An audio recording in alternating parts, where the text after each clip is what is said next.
नमस्कार, मैं हूं आस्था। आपका स्वागत है भाग 6 में एंटरप्रेन्योरशिप स्किल्स यानी उद्यमिता के लिए कौशल। इस सीरीज में ये भाग में हम बात करने वाले हैं क्या क्या तरह की बिजनेस एक्टिविटीज़ होती हैं और कितने तरह के उद्यमी होते हैं। तो आपको यहाँ पर बहुत सारे आइडियाज़ मिलने वाले हैं। हमने पिछले भागों में कई सारे उद्यमियों के एंटरप्रेन्योर्स की लाइफ जर्नी, उनकी सक्सेस स्टोरीज, उनकी कहानियों पर भी बात की थी। हमने ये फ़र्क भी देखा कि एक एम्प्लॉय और एंटरप्रेन्योर में अलग अलग जो एस्पेक्ट्स हैं, पहलू हैं, उनमें क्या फ़र्क है। और यहाँ आपको फिर और आगे ये समझ आएगा कि अच्छा, ये भी एंटरप्रेन्योरशिप के दायरे में आता है। अच्छा, यहाँ पर भी मैं अपना व्यवसाय शुरू कर सकता हूँ। नहीं, मुझे लगता है यहाँ मेरा इंटरेस्ट ज़्यादा है। तो जो बात हमने अब तक की है उससे कई आइडियाज़, कई सारे ख्याल आपके लिए आए होंगे। ये आपको और थोड़ा सा आइडिया देगा, दायरा आपका और बढ़ाएगा कि अच्छा, ये भी संभव है और ये भी संभव है, और क्या क्या अलग अलग प्रकार के, विभिन्न प्रकार के बिजनेस एक्टिविटीज़ और एंटरप्रेन्योर्स होते हैं। तो शुरुआत करते हैं सबसे पहले बिजनेस एक्टिविटीज़। 4 तरह की बिजनेस एक्टिविटीज़ होती है। सबसे पहली मैन्युफैक्चरिंग, आप सबने सुना होगा।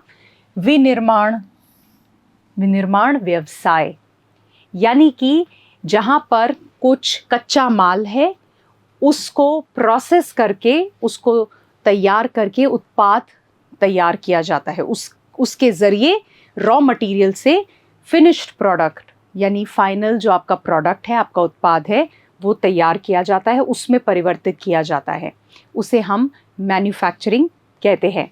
अब इसके अंदर हो सकता है कि जो मैन्युफैक्चरर है, जो उद्यमी है, जो कि वो उत्पाद तैयार कर रहा है, वो सीधा उसे बेच ले खुद ही, या हो सकता है वो आगे होलसेलर को, है ना, या फिर डिस्ट्रीब्यूटर को, रिटेलर को, किसी को दे और उनके ज़रिए उसे बेचे। कुछ भी हो सकता है, पर ये यहाँ पर उस कच्चे माल को उत्पाद में बदलकर और फिर बेचने का मॉडल तैयार किया जाता है।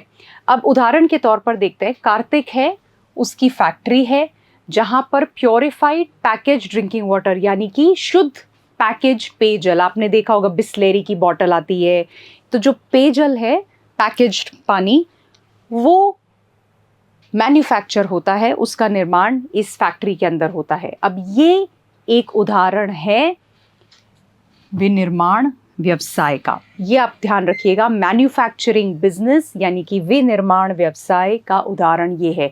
ऐसे अनेकों अनेक उदाहरण हैं। आप अपनी रोज़मर्रा की ज़िंदगी में जो भी खाद्य पदार्थ, खाना पीना जो भी यूज़ करते हैं, कपड़े जो आप पहनते हैं, अलग अलग चीज़ें, मसाले हुए, जूते हुए, गाड़ी, ये सब मैन्युफैक्चर होती है।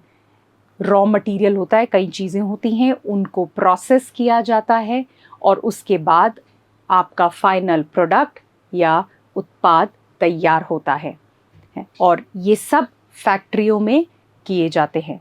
आप अपने चारों तरफ नज़र उठा करके देखेंगे, आपको बहुत सारे एग्जाम्पल्स दिखेंगे। तो ये एक्टिविटी आप कर सकते हो कि अपने चारों तरफ देखो, आप जहाँ बैठे हुए हो, और नज़र घुमाओ इसको पॉज करके, और ये देखो कि क्या क्या चीज़ें हैं जो हाँ मैन्युफैक्चर होती हैं। ऐसे कौन कौन सी चीज़ें हैं, कौन कौन से उत्पाद हैं जो किसी फैक्ट्री में कच्चे माल को परिवर्तित करके बनाए गए हैं।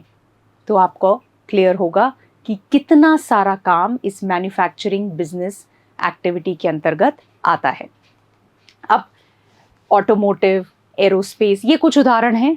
फूड मैन्युफैक्चरिंग, जितनी गाड़ियाँ आप देख रहे हैं, प्लेन्स आ रहे हैं, खाना पीना हमने बोला, ये कुछ उदाहरण हैं।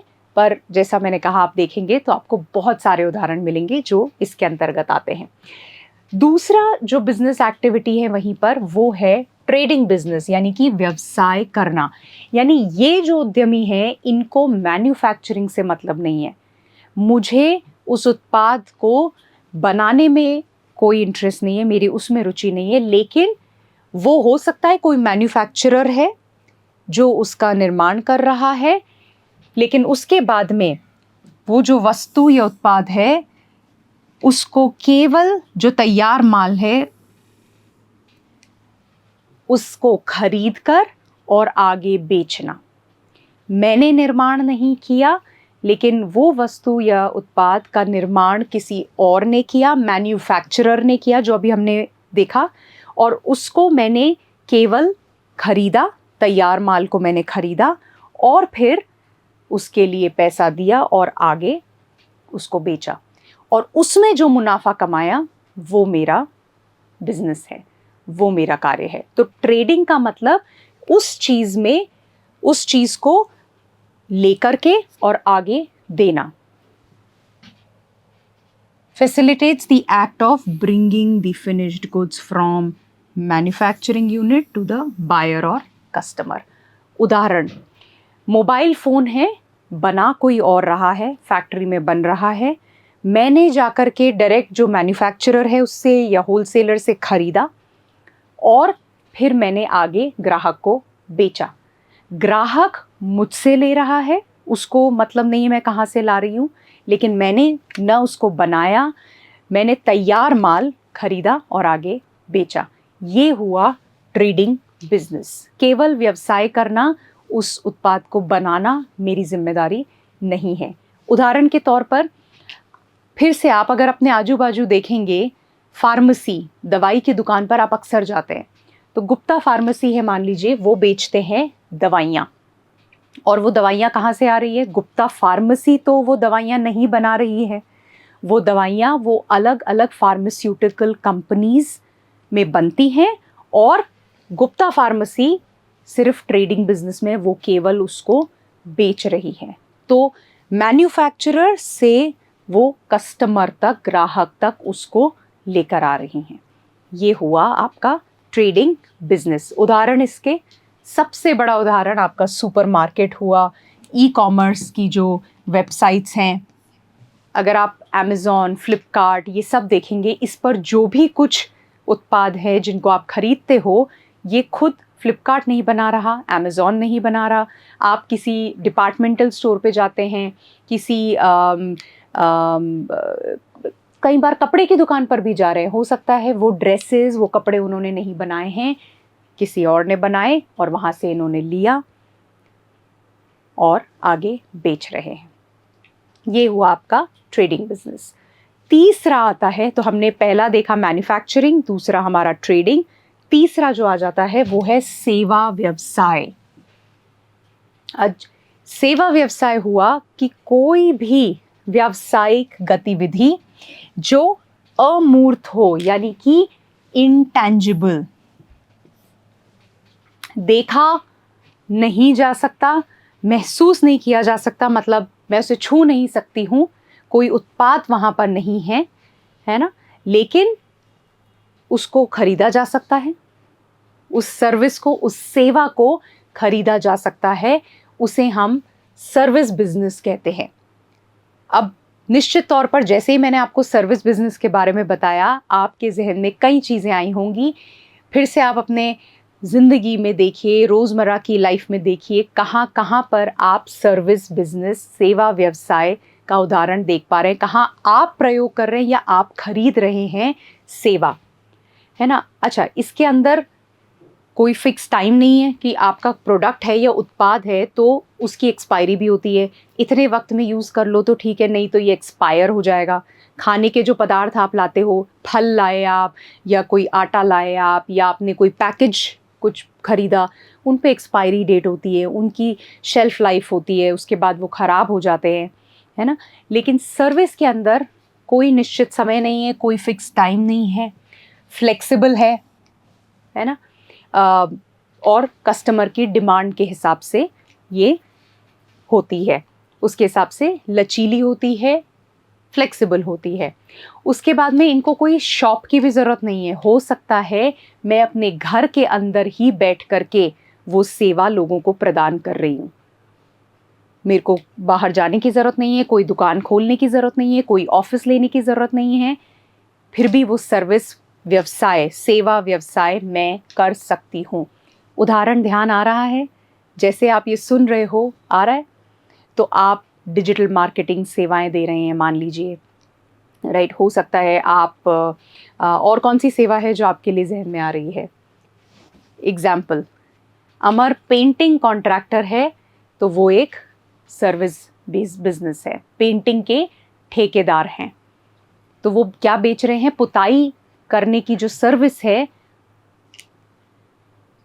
तो सामने वाला उनसे क्या खरीद रहा है, सामने वाला उनसे, हाँ पुताई होनी है तो पुताई की सर्विस, वो सेवा है, उसको वो खरीद रहा है।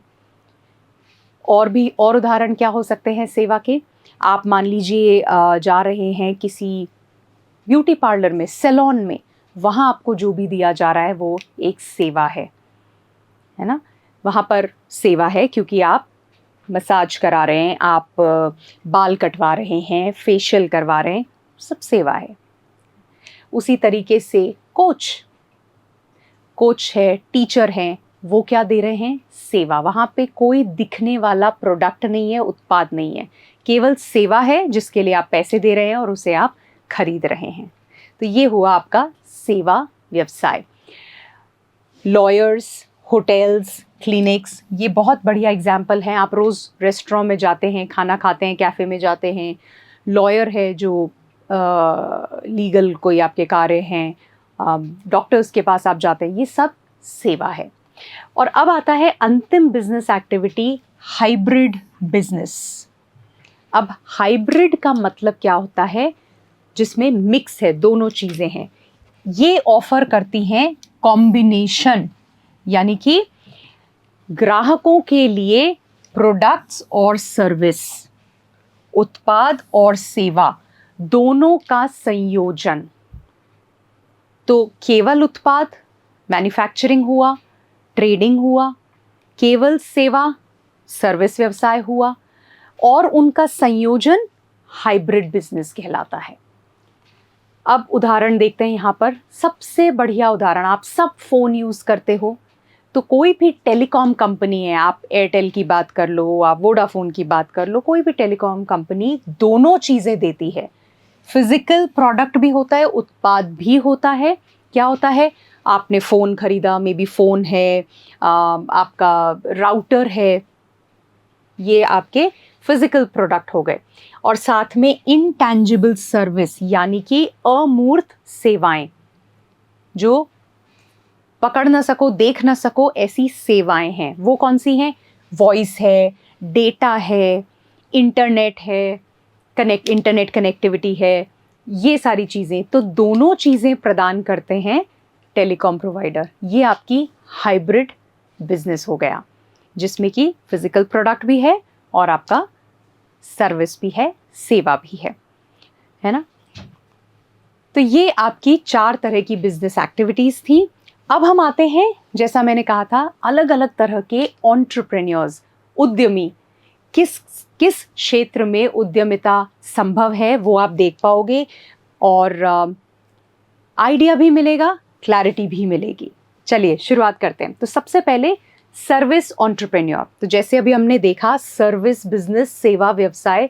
सर्विस एंटरप्रेन्योर वो उद्यमी हैं जो अपनी सेवाएं, सेवा कोई उत्पाद नहीं है, सेवा है, उस सेवा के लिए या तो कोई नया बाजार बनाते हैं, और या फिर जो बाजार है, मौजूदा बाजार में अपनी सेवा प्रदान करते हैं, पर सेवा है। तो जैसा कि नाम बता रहा है, सर्विस एंटरप्रेन्योर यानी सेवा उद्यमी है ये आपके पहला। दूसरा आता है बिजनेस एंटरप्रेन्योर्स। अब व्यावसायिक उद्यमी, व्यावसायिक उद्यमी ऐसे उद्यमी हैं जो व्यवसाय और व्यापारिक गतिविधियां करते हैं, है ना। बिजनेस हुआ, ट्रेडिंग एक्टिविटीज़ हुई, अभी जैसे हमने ट्रेडिंग की बात की थी, तो वो एक्टिविटीज़ हुई। उनको मैन्युफैक्चरिंग से, विनिर्माण से कोई मतलब नहीं है। तो जो ट्रेडिंग करते हैं, बिजनेस एक्टिविटीज़, व्यापारिक गतिविधियों पर जिनका ध्यान पूरा केंद्रित है, सारा बिजनेस वहाँ है, उनको हम बिजनेस एंटरप्रेन्योर्स या व्यावसायिक उद्यमी कहते हैं। नो मैन्युफैक्चरिंग, विनिर्माण नहीं। इंडस्ट्रियल एंटरप्रेन्योर्स, ये वो हुए जो मैन्युफैक्चरिंग करते हैं, है ना। बिजनेस एंटरप्रेन्योर्स वो हुए जिनको सिर्फ बिजनेस एक्टिविटीज, व्यापारिक गतिविधियों में इंटरेस्ट है, यानी ट्रेडिंग हुआ। और इंडस्ट्रियल एंटरप्रेन्योर हुए औद्योगिक उद्यमी, यानी कि जिनका जो निर्माता है, जो ग्राहकों की ज़रूरत को पहचानते हैं और उसको पूरी करने के लिए, उस ज़रूरत को पूरी करने के लिए उत्पाद या सेवा बनाता है, तो वो आपका इंडस्ट्रियल एंटरप्रेन्योर हो गया। फिर एग्रीकल्चर एंटरप्रेन्योर भी आ गया। अब आप कहोगे एग्रीकल्चर एंटरप्रेन्योर यानी कि कृषि उद्यमी, हाँ ये भी है। अब जो एग्रीकल्चर एंटरप्रेन्योर है, ये हमेशा से बहुत ही, जिसे बोलते हैं, कम उपज देने वाला सेक्टर या उद्यमिता इसको माना गया है।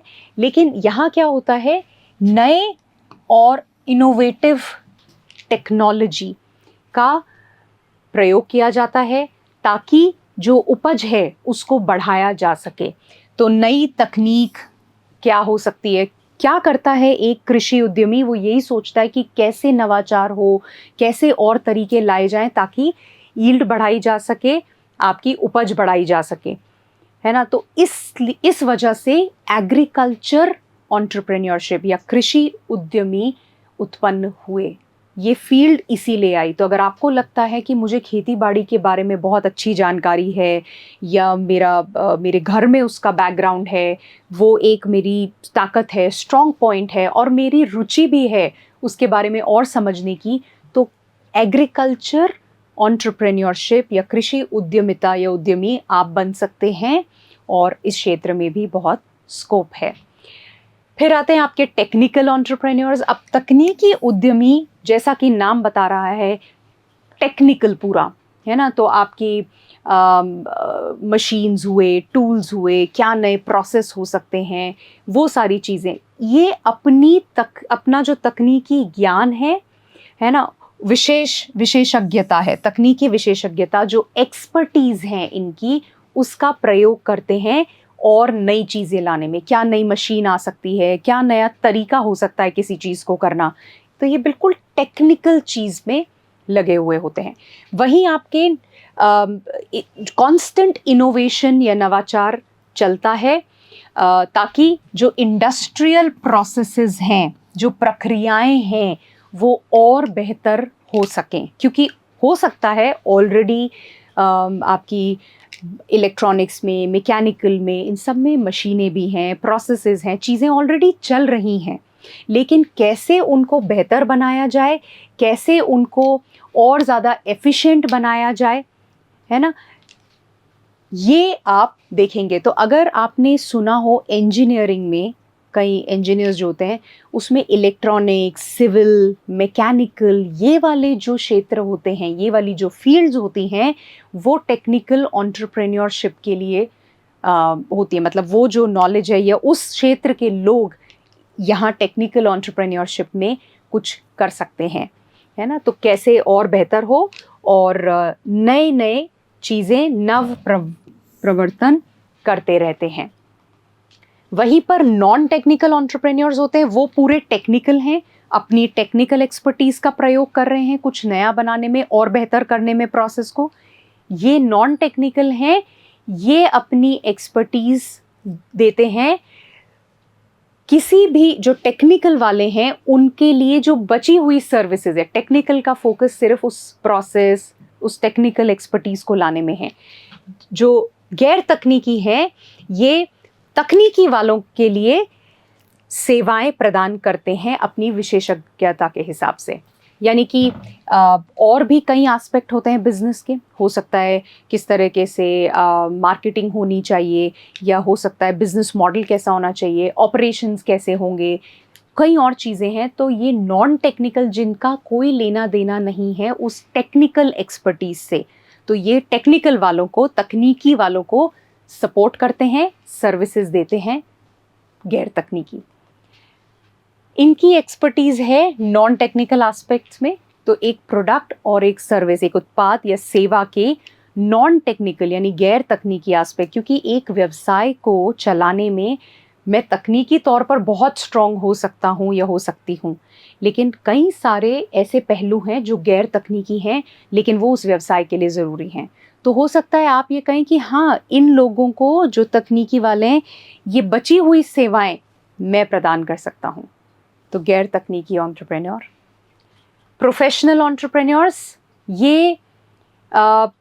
ये ऐसे उद्यमी हैं जो एक व्यवसाय शुरू करते हैं, उसका पालन पोषण करते हैं और उसे आत्मनिर्भरता के मुकाम तक पहुंचाते हैं, है ना। एक बार वो प्रोजेक्ट जो भी इन्होंने जो परियोजना ली है उस पर पूरा काम किया और जब वो उस मकाम तक पहुंच गया कि अपने आप चल रहा है, सस्टेनेबल है, तो फिर वो उसको बेच देते हैं और फिर नया उद्यम शुरू करते हैं। ये वो कहलाते हैं प्रोफेशनल एंटरप्रेन्योर। आपने कई बार सुना होगा सीरियल एंटरप्रेन्योर है ना। एक बिजनेस को एक मकाम तक पहुंचाया, व्यवसाय को वहां तक, और फिर उन्होंने बेच दिया और फिर अगला शुरू किया, फिर अगले के बाद तीसरा किया। ये प्रोफेशनल एंटरप्रेन्योर्स होते हैं जिनका पैशन, जिनकी रुचि ये होती है कि मैं इस बिजनेस को खड़ा करूं, उसके बाद बेचूं, इससे निकल जाऊं और फिर अगला खड़ा करूं। तो उनको, उनकी रुचि, उनका इंटरेस्ट, उनका बोलते हैं ना, उनका गुण ये है कि वो उस बिजनेस को पाल पोस कर बड़ा करके और फिर अगले पर चले जाते हैं। वो भी एक एंटरप्रेन्योरशिप है, वो भी उद्यमिता है। उसके बाद आईटी एंटरप्रेन्योर्स, यानी कि आईटी उद्यमी, जैसा नाम बता रहा है, ये इंफॉर्मेशन टेक्नोलॉजी की फील्ड में उद्यमिता में उतरते हैं, ये उस दिशा में काम करते हैं। विमेन एंटरप्रेन्योर्स, जैसा नाम बता रहा है कि जब महिलाएं एंटरप्रेन्योरशिप में उतरती हैं, उद्यमी बनती हैं, तो उसे वुमेन एंटरप्रेन्योर कहा जाता है। सोशल एंटरप्रेन्योर्स, कई सारे सामाजिक जो मुद्दे हैं, सामाजिक समस्याएं हैं, जब उनको कोई एड्रेस करता है या उन ज़रूरतों या उन समस्याओं के लिए कोई सल्यूशन लाता है, कोई समाधान लाता है, विकसित करने पर ध्यान केंद्रित करता है, तो उसे हम सामाजिक उद्यमी कहते हैं। ये क्या करते हैं, न सिर्फ ऐसे समाधान को विकसित करते हैं, उसके लिए फंडिंग लाते हैं, उसके सल्यूशंस जो हैं, समाधान है, उसको इम्प्लीमेंट भी करते हैं, है ना।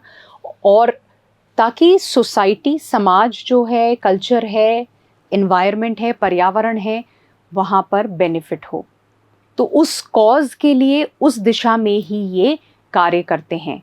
तो केवल सोच नहीं है, उसका इम्प्लीमेंटेशन कैसे होगा, सारी चीज़ें कैसे होगी ताकि ज़मीन पर वो कार्य हो सके, वो ये करते हैं। फैमिली बिजनेस एंटरप्रेन्योर्स, जो जब एक परिवार का कोई एक व्यक्ति या ज़्यादा व्यक्ति सफलतापूर्वक व्यवसाय चलाता है। आपने कई बार देखा होगा, हाँ ये हमारा फैमिली बिजनेस है, मेरे दादाजी ये करते थे, फिर दुकान है, दादाजी चलाते थे, फिर मेरे पिताजी ने की, अब मैं आया हूँ, मैं इसको नई ऊंचाइयों पे ले जा रहा हूँ। वो हो गया आपका फैमिली, पारिवारिक व्यवसाय उद्यमी, है ना। तो सफलतापूर्वक वो व्यवसाय चलता जाता है, अगली पीढ़ी चलाती है, तो ऐसे में हम उन्हें फैमिली बिजनेस एंटरप्रेन्योर कहते हैं। और फिर हमारे आते हैं फर्स्ट जनरेशन एंटरप्रेन्योर। तो यानी अगर आप नए पहली बार अपने परिवार में एंटरप्रेन्योर बन रहे हैं, उद्यमी बन रहे हैं, पहली पीढ़ी हैं अगर आप, तो आप कहलाएंगे फर्स्ट जनरेशन एंटरप्रेन्योर। इनके पास उद्यमिता का कोई बैकग्राउंड नहीं है। अब ज़रूरी नहीं है कि ये कोई 20 साल, 22 साल, 25 साल के ही होने चाहिए। हो सकता है कोई 50 साल की उम्र में जाकर के सोचे कि अब मुझे उद्यमी बनना है। ऐसे बहुत से लोग हैं जो नौकरी कर रहे हैं, अच्छा उन्होंने अपने लिए किया, लेकिन कई सालों बाद 45-50 की उम्र में उन्हें लगा बस अब बहुत हो गया, अब मुझे अपना कार्य चालू करना है, तो वो उद्यमी बनते हैं। वो भी फर्स्ट जनरेशन एंटरप्रेन्योर या पहली पीढ़ी के उद्यमी कहलाएंगे अगर कोई बैकग्राउंड नहीं है और पहली बार अपने परिवार में वही उद्यमी बन रहे हैं। तो ये कई जो अलग अलग विभिन्न प्रकार के उद्यमी होते हैं, हो सकते हैं, किन क्षेत्रों में उनकी क्या एक्सपर्टीज़ है, क्या विशेषताएं हैं, उसके हिसाब से ये बनाए गए हैं। और भी कई हो सकते हैं। इसका पर्पस या ये आपको बताने का जो उसके पीछे मंशा है वो ये है कि आपकी सोच थोड़ी खुले, आप ये देखें कि ये भी क्षेत्र है, यहाँ भी किया जा सकता है, ये भी संभव है, मेरा रुझान का है। तो कुछ और आइडियाज़ आपको देने के लिए, अगर आप उद्यमिता में जाना चाहते हैं, एक उद्यमी बनना चाहते हैं, तो थोड़ा-सा आपको आपका दायरा बढ़ाने के लिए ये मैंने आपसे शेयर किया है। अगले भाग में फिर नए सामान के साथ हम मिलेंगे, नए कंटेंट के साथ मिलेंगे, नई चीज़ें उद्यमिता के बारे में हम सीखेंगे। आशा करती हूँ इससे आपको फ़ायदा हुआ, कई सारे आइडियाज़ आए, उनको जल्दी से लिख लो, अपने इर्द-गिर्द देखना शुरू करो और मिलते हैं अगले भाग में। तब तक के लिए नमस्कार।